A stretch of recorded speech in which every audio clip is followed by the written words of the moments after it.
Well, good morning, everybody. Thanks for taking some time to watch our recording here. It may be morning or it may be evening where you are, or afternoon. I don't know. But I just want to thank you for being a part of this recording that we're doing. We just want to have a conversation this morning. Our conversation is, as you can see on the screen here, about hospitality and volunteer engagement in a virtual church world, because that's where we are right now. We're in a virtual church world. So how can we best engage our volunteers? How can we provide outstanding hospitality and first impressions in the midst of this COVID-19 season? So I just want to let you know that we have gathered a panel today to do a little bit of a conversation, and I'm really excited about this conversation. And our panelists this morning are Mark Waltz, Danny Franks, Greg Atkinson, and Jason Young. And I think you'll be excited to hear what they have to say. Let me talk a little bit about each of these guys real quick. So first of all, Mark Waltz. For the last 35 years, Mark's life and work has pretty much been all about coaching people. He's trained over 5,000 church and staff leaders and volunteers all over the U.S., as well as Canada and the U.K. He's trained them in the areas of leadership, team development, and guest experiences. Mark's authored 3 books that lay a foundation about people, and that each individual possesses intrinsic value at the same time, brings unique value to their sphere of influence. Mark's resources are used in college classrooms, local churches, and other nonprofits and businesses all over the world. And here's a fun fact. Mark married his high school sweetheart, Laura, and they've been married for over 38 years. And their only child, Liv, also married her high school sweetheart, Jacob, about 4 years ago. So fun fact. Mark's the owner and founder of Because People Matter. Thank you, Mark. Welcome. Next, we got Danny Franks. Danny's the pastor of guest services at the Summit Church in Durham, North Carolina. He's served there since 2003. In his role, he oversees guest services for 13 campuses across the Triangle region in North Carolina. They reach about 12,000 people each weekend.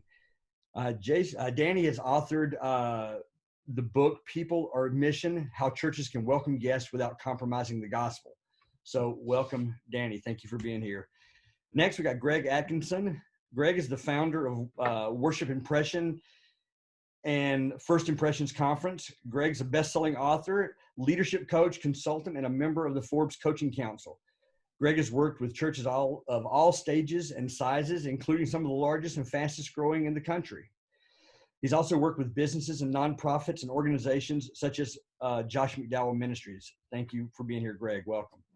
Finally, we have Jason Young. Jason, with his experience with Life Church, North Point Ministries, Chick-fil-A, and many others, helps organizations grow their leaders, deliver remarkable hospitality, and give guests a reason to come back. Jason has authored 4 books, including The Comeback Effect, How Hospitality Can Compel Your Guests to Return. Jason says that much of what he does today is inspired by watching his mom care for patients and seeing how his dad prioritized his customers. He's watched them live out how being seen, valued, and attended to made each person feel. Through that, Jason's learned that remarkable moments give people permission to positively remark about their experiences. So welcome, Jason. Thank you. Finally, I'm your host today. I'm just going to be moderating. So my name is Greg Morris. I work with Generis. I've spent about 30 years in leadership roles in both the for-profit and nonprofit worlds. 7 years of management consulting in the corporate environment, 6 years as an executive pastor at a large church in Atlanta. And I joined Generis about almost 8 years ago, 7.5 years ago, I guess now, to help churches better fund their vision. And so I want to do this call today because here's what I know. I'm not an expert in this field. All these guys on this panel are an expert in this hospitality and volunteer engagement field. I'm not, but here's what I do know, that how we engage our volunteers, how we find avenues and ways for them to serve, and how we provide high quality, first-rate hospitality impacts our generosity and how well we're able to fund our vision. It does have a great impact. And so this is a very important topic to me, and I wanted to bring in some experts, which we have done, to talk about that today. So let's jump in real quick to this. We're going to provide contact information for everybody on the call at the end of this. You'll see that at the end of the recording. I just found this last night as I was getting ready for this. I think this is just kind of a interesting, Satan with COVID-19, I closed your churches. And God replying, on the contrary, I just opened one in every home. So every home has become a church today, right? Every church. I was talking to one of my clients the other day, and I told him, I said, you know what? Every church has become a multi-site church now. We're all multi-site, right? We have literally hundreds and thousands of sites, where some churches had one site one weekend, the next weekend they had hundreds or thousands of sites, right? So we've got sites everywhere. And I just want to get to these three questions because I think this is important, because maybe you're wondering, hey, I got volunteers that were highly engaged pre-COVID, and now we're wondering, what are they even doing, right? Are they going to come back when this is over? Are they going to, that kind of thing? Or are we providing the best possible service experience for people in this virtual world? So we're going to answer some of those questions now. First one, and I'm just going to go through this and these questions and let each panelist kind of answer those. So first question, in our current virtual reality, how can we as a church best stay connected to engage and even provide opportunities for our volunteers to serve? We'll start off with Mark. Mark, what do you think about that? So I'll make this is coming from observations I've made talking with some pastor friends around the country. So first of all, I think this is a time to really lean into and focus on relationships with those who make up your teams. It's been fantastic. I've heard so many great stories about so many great resources regarding small groups, table groups, that kind of thing for church members and attendees. However, this is a great time to build a relationship and care for those volunteers who otherwise aren't active in a role that they were active in and so faithful in for such a long time. So that's the first thing I'd say is be in contact. Create special ways to care for those individuals. And then secondly, if you're online at all, if you have any kind of chat room space at all during those weekend services, this is a great time to invite volunteers into that environment to be actively engaged in conversation and welcoming and paying attention to what's happening on the screen as they're also participating and engaged in the service. Awesome. Thank you. Great comments. Jason, how would you answer that? I would say there's probably, for those of you watching, you've experienced the tension that when you're at the church building on a weekend service, whenever that might be, your idea is to really connect with your volunteers. But sometimes we drift towards just making sure volunteers are doing what they're supposed to do. And so even though we want to focus on the relationship, we often don't, and we focus on the function of what we need them to do because we feel this enormous pressure. Well, guess what? That enormous pressure has shifted. It's in essence dissipated. So the pressure you should feel is really coming from the opportunity of what Mark just talked about, is what you really wanted to do on those Saturday or Sunday services. Guess what? It's a gift. You now get to do it. And I think it's just trying to remember that building the relationship is not just to keep them on so they keep coming back. It's really giving value to them because they are potentially looking for that relational opportunity as well. And I guess the other comment is give yourself permission to not assume that you know what the guest wants from you or the volunteer wants from you. And so I think maybe I've even felt this before, and I've talked to a lot of pastors. They feel this pressure to do more and stay in touch more. And it's like, well, is that what the volunteer wants? And it's like, well, I don't know.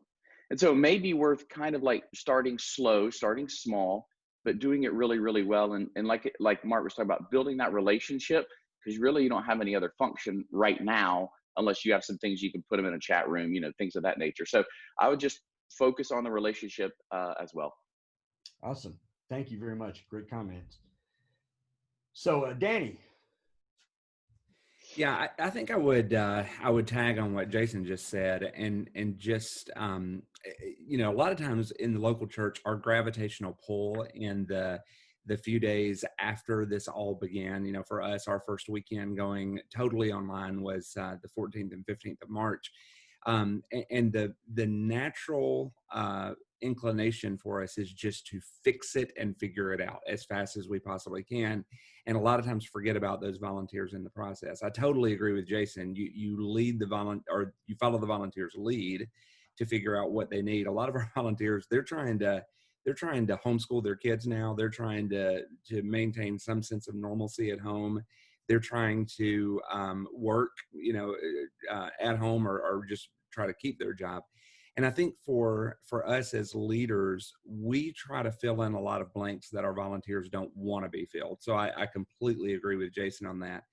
On the flip side, I think the challenge is we can get to the other side of this crisis and realize we've never really done a good job of checking in with our volunteers, and then we expect to go back to business as usual, and they're suddenly under the realization, hang on a second, you never once reached out to see how I was doing in the middle of this. So I do think there's a balance there as we're trying to keep them engaged and care for them as we go. Great point. Great point. Thank you very much, Danny. Greg. Yeah. Thank you for having me. I would echo what my friends have said. As Jason said, there's such a relational component to engaging with volunteers and our teams and those that we worship with each weekend. And then, as Danny said, there's a shepherding and discipleship aspect of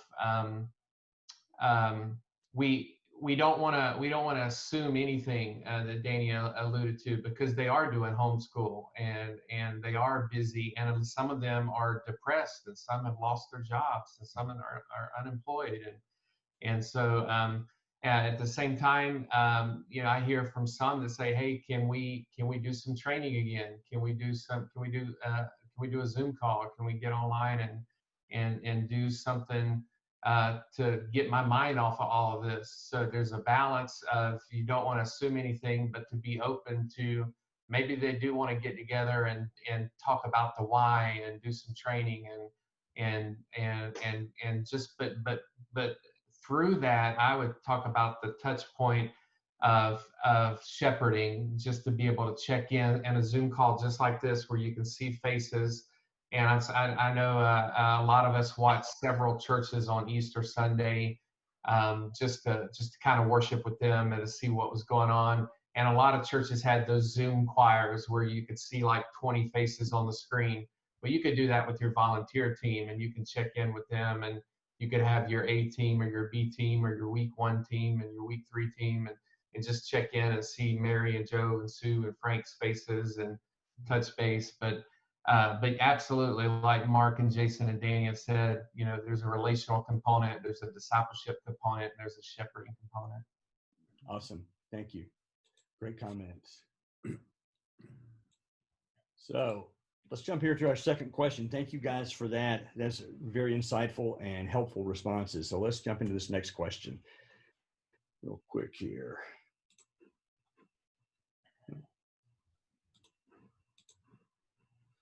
I think, there we go. So question number 2. While our meetings are completely virtual at this point, how can we best employ our frontline first impressions teams and provide the best possible experience for our virtual attendees, many of whom are new? And what I mean by that is, we all know, especially on this call, I know, and probably most of you watching, that there's lots of new people watching, right? We have a lot of people who have not previously attended our churches, or maybe not attended church at all, who are finding it very easy to come to church now. So they're joining us. So how do we provide the best possible experience in those situations? And Greg, we'll start with you on that one. Yeah. One thing that I think about as far as the first impression, Danny mentioned the week that they went online fully. It's the week that most of us kind of went online fully. But the previous week, right before that, I was consulting with a church in Baltimore, and they were already doing church online, and they were already streaming their services. And I noticed in between services, there were 2 hosts off on the side stage, kind of like North Point does, where they have people on the side of the stage and they're interviewing and talking and speaking to the camera and to the online audience at home. in between the services and before each service, and then a little after party and chatting. And so they were ready and made a seamless transition. And then the very next week, I got in there right before everything shut down and worked with them. And then now they're completely online. But thank God they had a smooth transition. We're used to it. But I remember watching those hosts. And now when I sit at home and when I watch services myself, I think it's a great impression to see a friendly host, a face that welcomes me and greets me and kind of tells me what to expect and what's going on and what the theme of the day is. And, because we don't want to assume that people have done anything like this before. So many people find you online that would never walk through the door of your church. And so you're getting a lot of unchurched visitors. And so any way that we can greet them and help them feel welcome. And so I would mention, some hosts to greet and welcome and guide and tour guide through the morning experience. Awesome. Yeah, great point. I love that. So Jason. Oh, yes. Hey, okay. I like what Greg said. I think the personality or the face of somebody is important. Maybe even going up one level higher. Before all of this happened,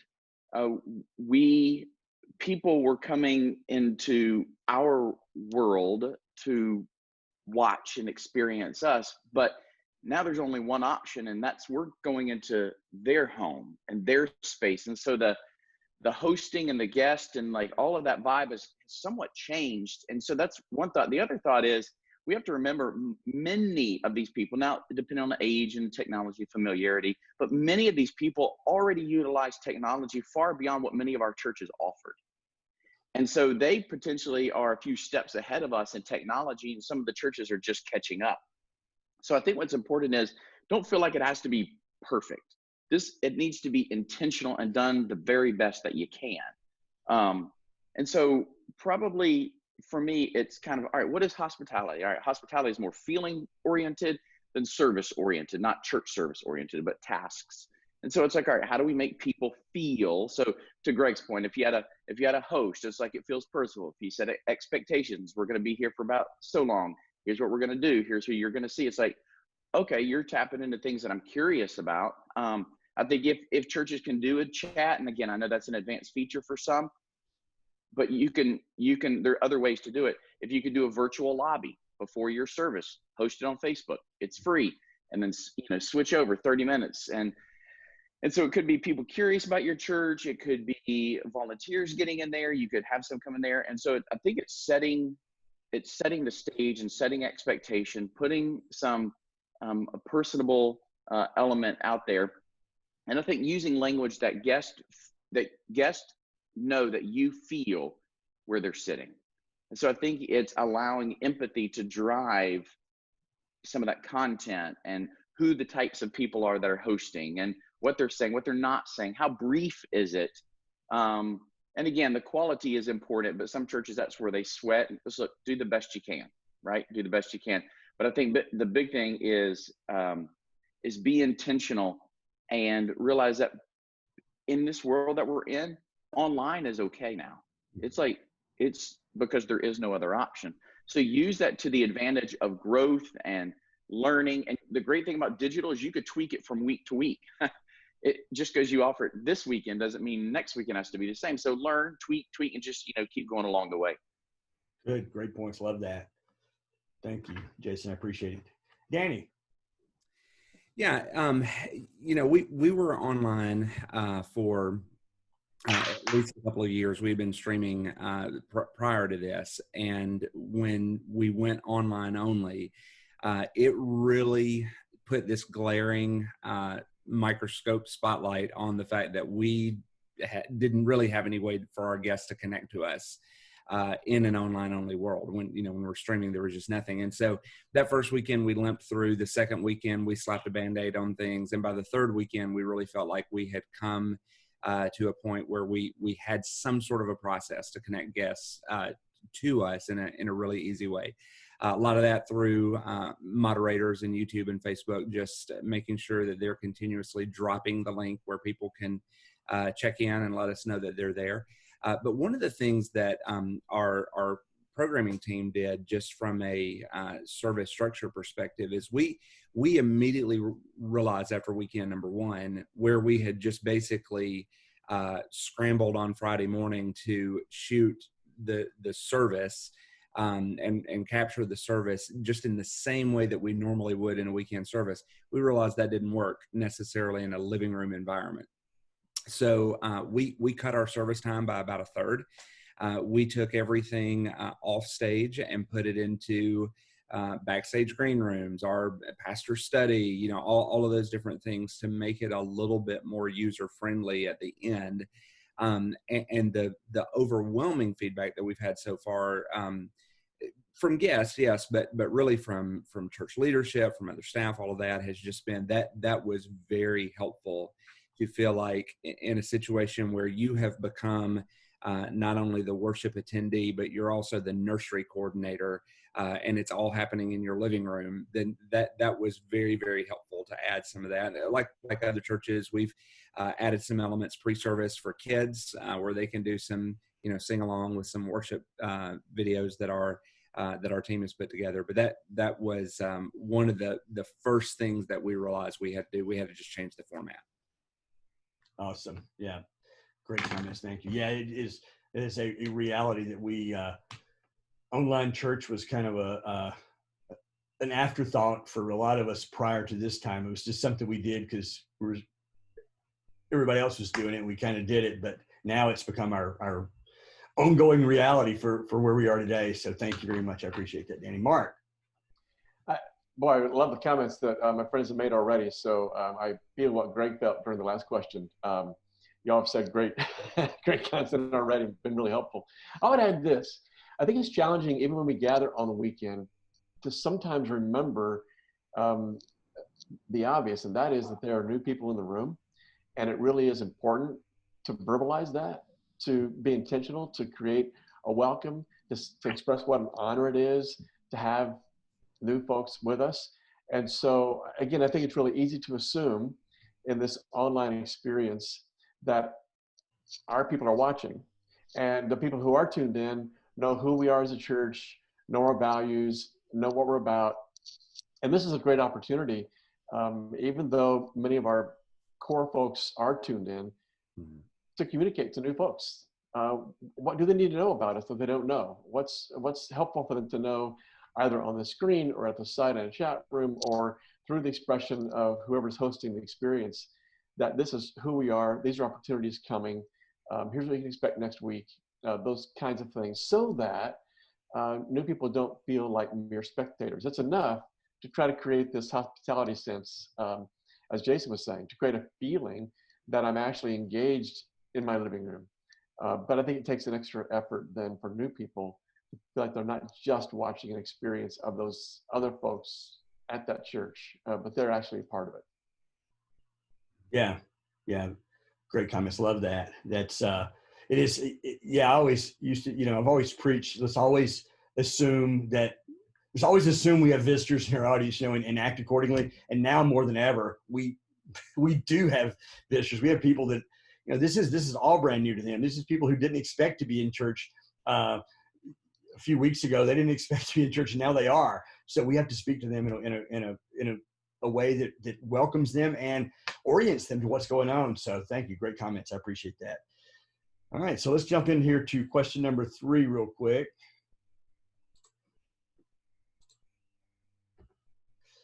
So question number 3. What are some things we can do to make our virtual services more engaging and memorable? In other words, what will set us apart?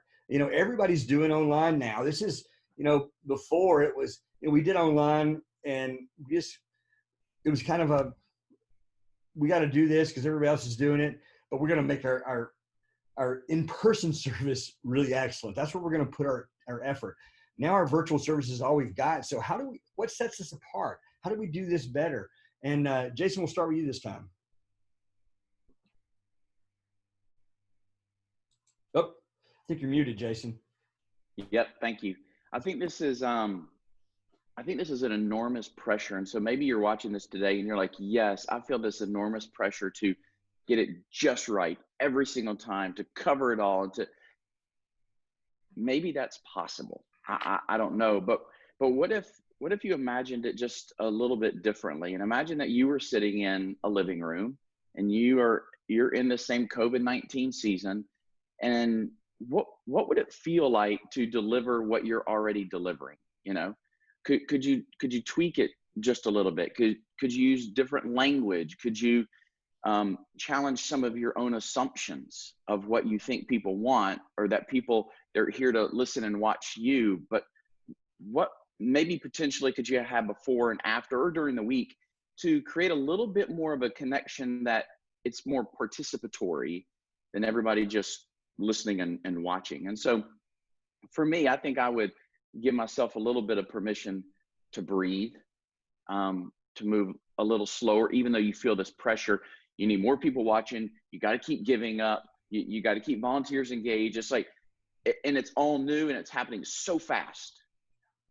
And I would say you're not alone. There are tens of thousands of pastors and church leaders trying to do the very same thing. And I think what can make you different is not making your preaching better, but it's actually making the experience feel for the person watching you better. So you keep preaching and doing what you're doing. Maybe tweak some of that. Remember, you're in somebody's, I'm looking at my living room. You're in my living room.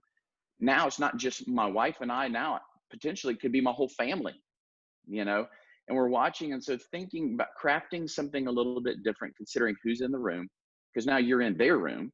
And then also giving yourself permission to maybe change things up from the way you've done it before. And I know that's a lot of pressure. And so I think permission to breathe, try something new, not big, but just some language. Remember, you're now in their room. They're not really in your room anymore. And then figure out a way to, can they participate on any level? Doesn't mean they will, but is the invitation to participate on some level available? Mm-hmm. That's awesome. Yeah, I love that. Yeah, I think there is some assumptions on a lot of our parts that church online had to look exactly like it did in person. And that's not necessarily the case, right? It can challenge those assumptions and challenge and put yourself in their shoes. I love that. Great. Well, and a lot of times we'll look at another church, and we won't say this, but we'll look at another church or two or three or four, and we'll say, all right, we got to get to that, you know, and then that just increases the pressure all the more. And so maybe quit watching what everybody else is doing, unless you want to learn. But sometimes we do it for the sake of competition, and competition can eclipse really what we need to give our people. Yes, absolutely. Great comments. Love that. Thank you, Jason. Mark. Yeah, Jason, I really appreciate what you're talking about regarding competition. It's been fascinating to watch churches kind of jump into this and feel that pressure that they have to now perform online, like the church who's been streaming now for a decade, right? So, man, what a horrible place to put yourself in. And here's the other reality.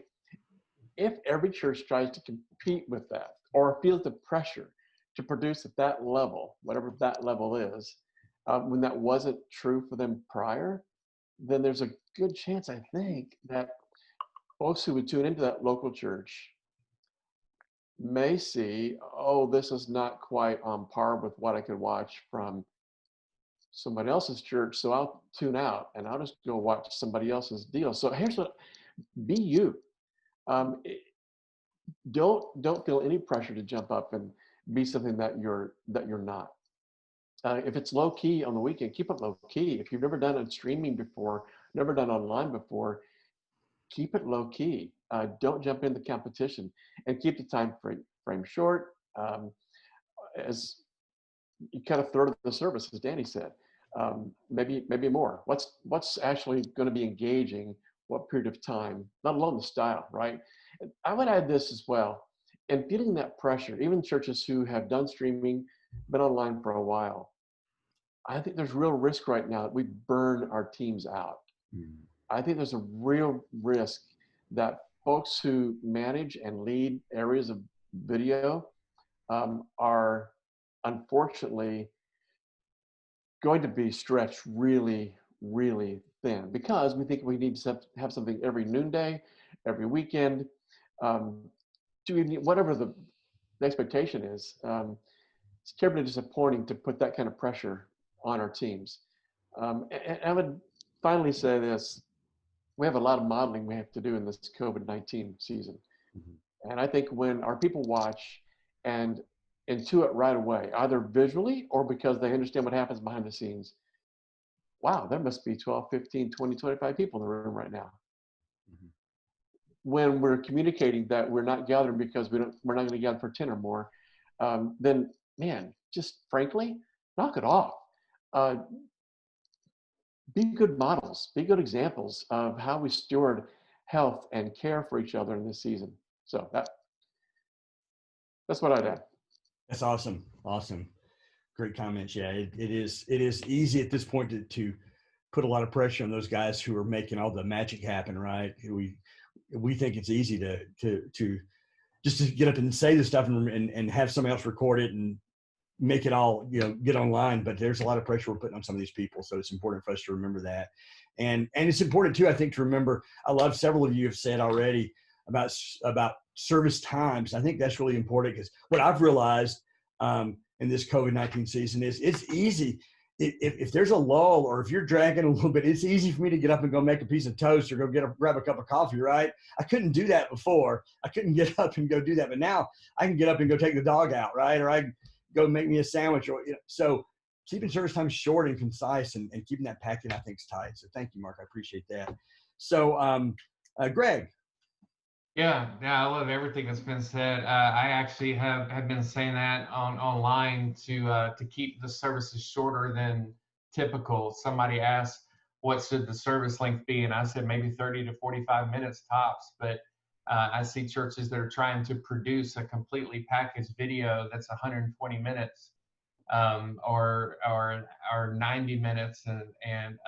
But I resonate with what Jason and Mark were saying.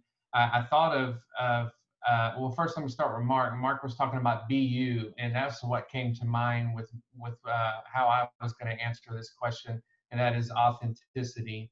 And that piggybacks off of a thought that I had of a previous conversation a year or two ago when I got to interview Jason Young. He talked about remarkable, what makes your church remarkable, and creating remarkable experiences. And remarkable doesn't have to be mind-blowing production. And so when I think of this situation we're in right now with COVID-19 and with online church, I have been watching numerous services and I've been posting about them online. And what I keep sharing with people in my Facebook group and other places is that what stands out to me as remarkable and at the same time authentic is those that are less production. And so I have noted and told people, hey, I'm watching Life Church, Craig Rochelle, largest church in the country, their midweek service, and it's Craig and his wife and a guy with a guitar, 3 people, and that's it. I watched Brian Houston, senior pastor of Hillsong Church in Australia, in his living room with a few staff members. I watched Jensen Franklin in his living room with his family, his wife, his kids, and his grandkids. And he had his grandkids come up and sit on his lap and sing Jesus Loves Me with him. This is Jensen Franklin, who has a giant church. And so that authenticity, that was remarkable to me. I thought, here I am in Jensen Franklin's living room. Here I am in Brian Houston's living room, just watching, just peeking in, very low production, not all the sound, video, lights. And so, like I said, in my Facebook group, I'm watching, like Mark has, churches that are going in their buildings with 25, 30, 40, 50 people putting on this big production and sound, video, lights, and sitting at home watching a pastor on an empty stage, a giant stage with all this production. And so the question was, what sets you apart? And for me, it would be authenticity and something that is remarkable. And to me, something that's remarkable stands out as, hey, that wasn't a lot of bells and whistles.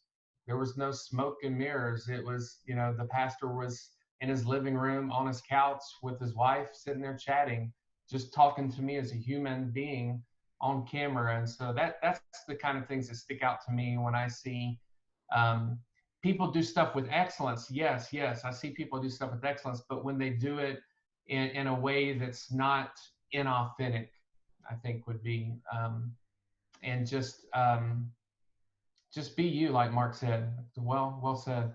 Yeah, good. Thank you. I appreciate that. That's a great comment. Yeah, throughout this time, I've been interacting with pastors and church leaders, and that's one of the things, I've said is I've always felt is this is such a unique opportunity for us to open the curtains and let somebody peek inside our lives a little bit and like see who we are. What a great opportunity, right?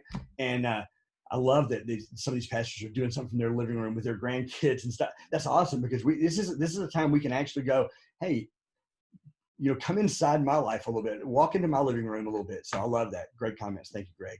So Danny.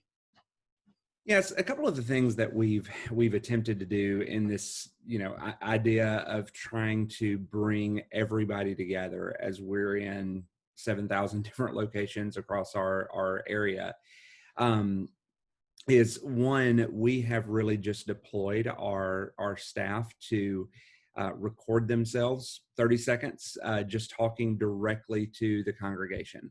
And so we'll roll that before the service. We usually start about 15 before, and we'll just have a lot of rapid fire greetings, basically from the staff, just saying, this is specifically how I've been praying for our church at this time.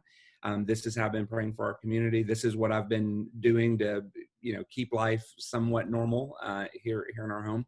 So that's helped. One of our first weekends, as you're trying to figure out, okay, how much do you, obviously you want to honor the seriousness of the situation, but at the same time, you don't want to just come across as complete doom and gloom. Our pastor actually took advantage of the, talk about what your kids are doing, but call them your coworkers. And so we were able to find this entire thread that had people from different campuses. And so we were able to really kind of still give a sense of we are still one church. And so, Jennifer from our Apex campus said, my coworker just pooped in her pull-up and lied about it or whatever. And then Amy from our Alamance campus, whatever. And so it was able to give this sense of we're still here. We're still together. We're still a family. And we can still laugh even in the middle of a really difficult situation. Yes, great comments. Thank you. I appreciate that. Yeah, well, thank you guys. These so much wisdom here. I appreciate it. There's so much for us. We're all learning in this season, because this is unprecedented what we're going through right now.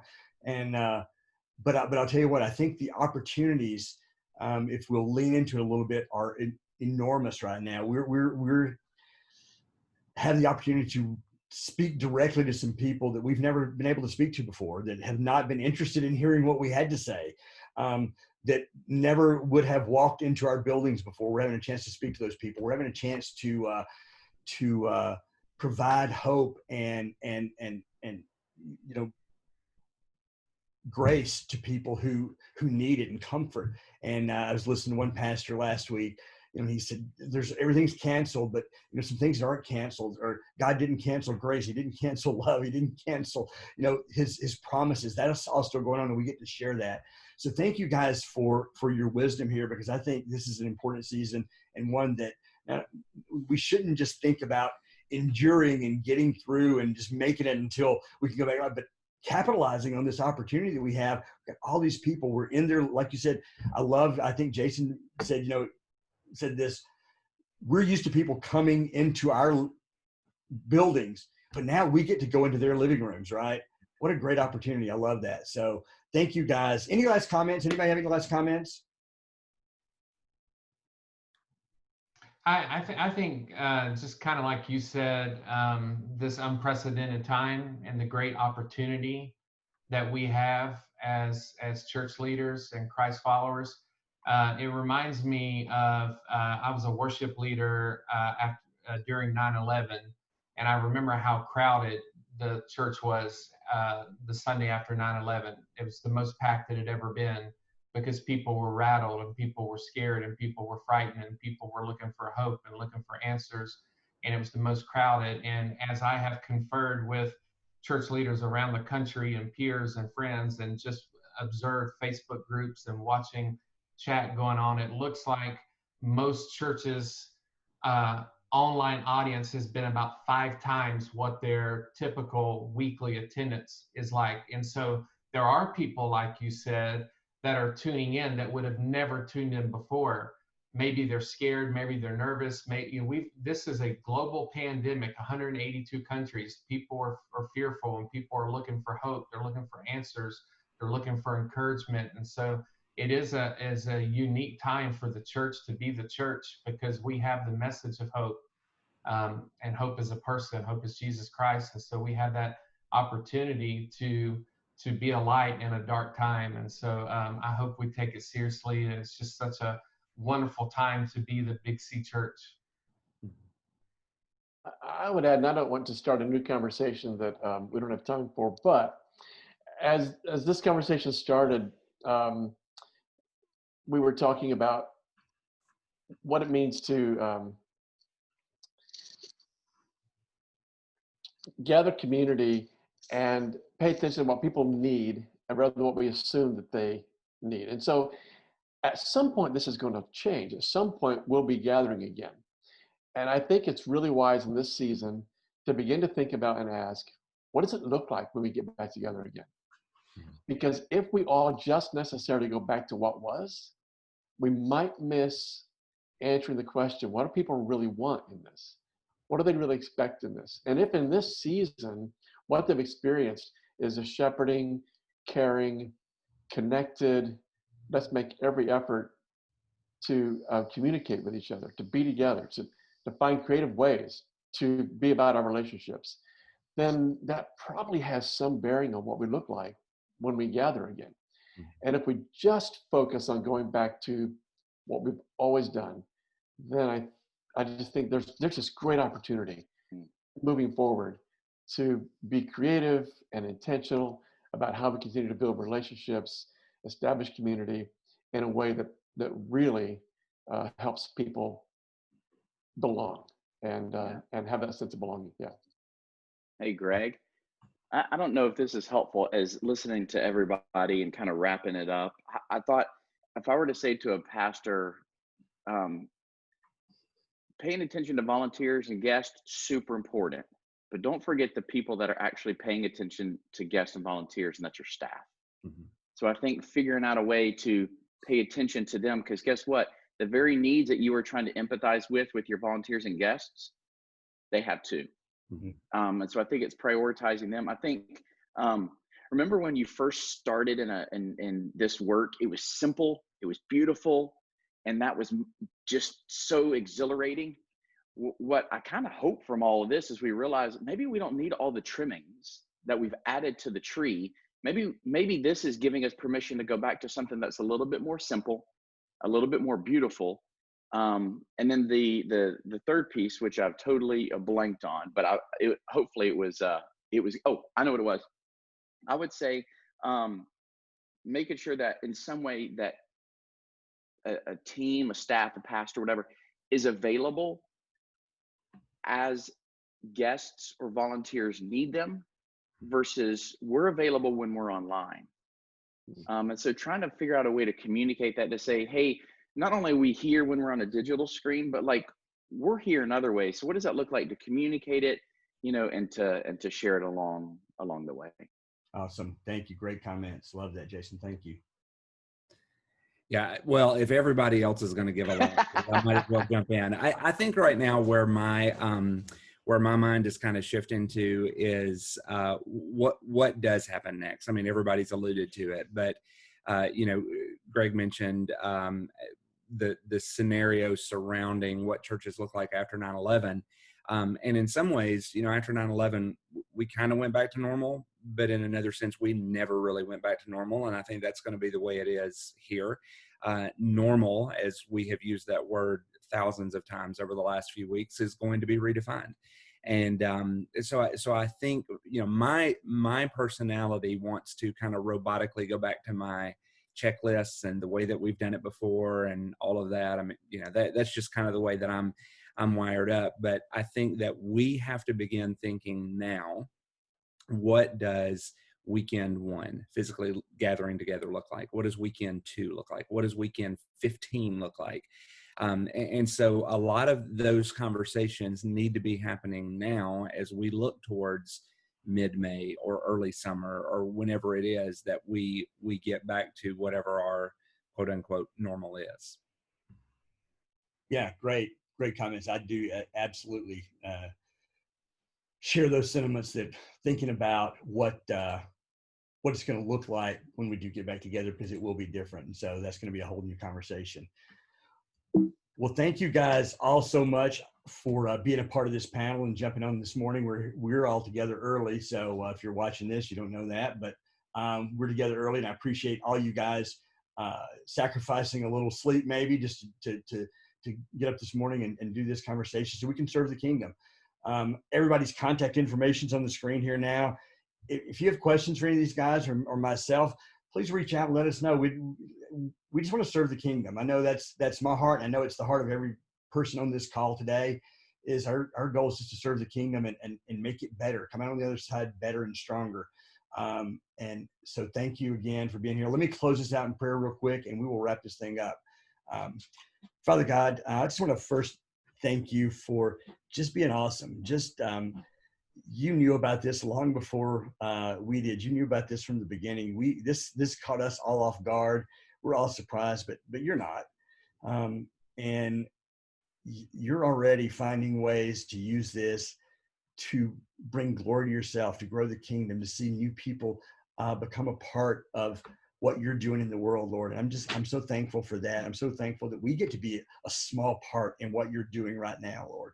I thank you for each person on this call, for their heart, for their work, for their tireless devotion to being a part of the local church and seeing it thrive, Lord. And I just pray blessings on them, on their families. And we pray for all those folks that are serving us, our healthcare workers, our leaders, those that are out in front of this thing right now, Lord. We just lift them up. We lift those that are ill, those that are worried about becoming ill, those that aren't yet suffering health problems, but or it could. Lord, we just lift all those up to you, Lord, and we just put this all in your hands. And thank you so much for loving us like you do. In Christ's name, amen. Guys, thank you again so much. I appreciate it. And I'm going to wrap it up now. So thanks for watching. It's Greg. Thank you. Thanks.